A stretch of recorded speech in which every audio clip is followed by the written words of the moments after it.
Hey guys, it's Matthew. I just wanted to do a quick tutorial on how to export an Adobe Illustrator document. To clarify this simple process.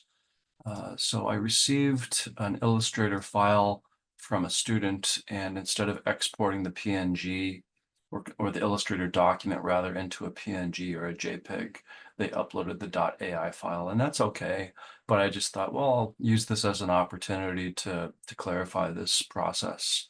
And so here's the .ai file that I received. I'm going to go ahead and open that with Adobe Illustrator. Give that about 2 seconds. It'll fire up. Okay, so now I've got Adobe Illustrator. The application has launched successfully. And now I have this beautiful image that was created on the first day of the Intro to Digital Art course. And really the only thing that needs to be done is that it needs to be exported. And so when you're ready, come up here to File, and then come down to Export, Export As.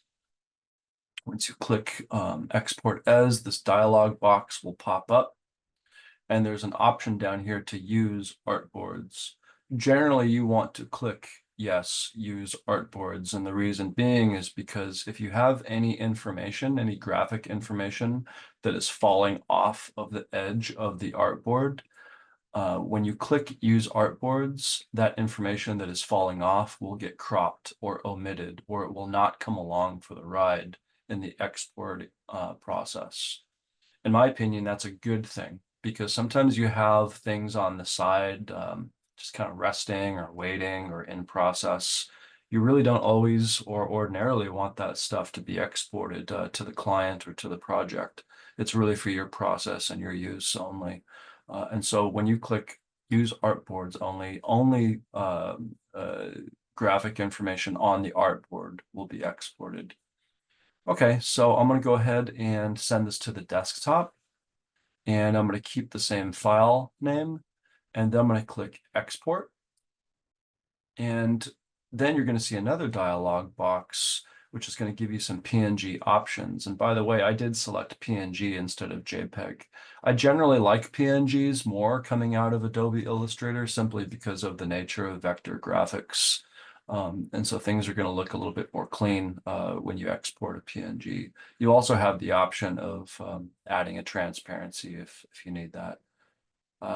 So screen is 72 DPI or a computer screen. So if I were going to export this for web graphics, maybe I would consider using a 72 DPI. Maybe if this were a draft for a client, I would consider using 150 PPI. But if this is for something finalized that I actually want to print in a nice Epson printer, then I would definitely go 300 PPI or DPI or even higher.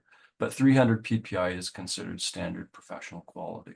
Okay, so in this circumstance, I'm going to go with the 150 DPI. I think that will suffice for this circumstance.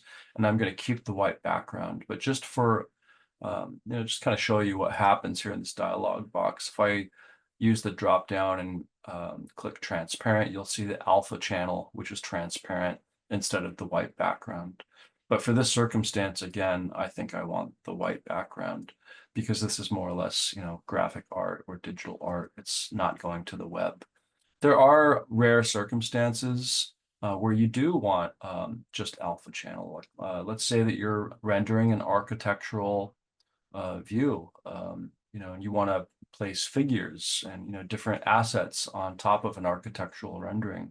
Well, in that circumstance, you would need some kind of alpha or transparent channel surrounding the graphic so that you can sort of sleight of hand put them into place. That's just one example. Another example is, let's say that you're exporting a logo for a website and you want it to rest on top within the div or on the web or in the website.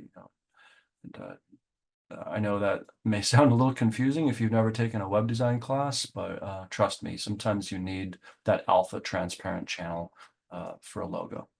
Okay, so I've got everything set up, and now I'm just going to hit OK.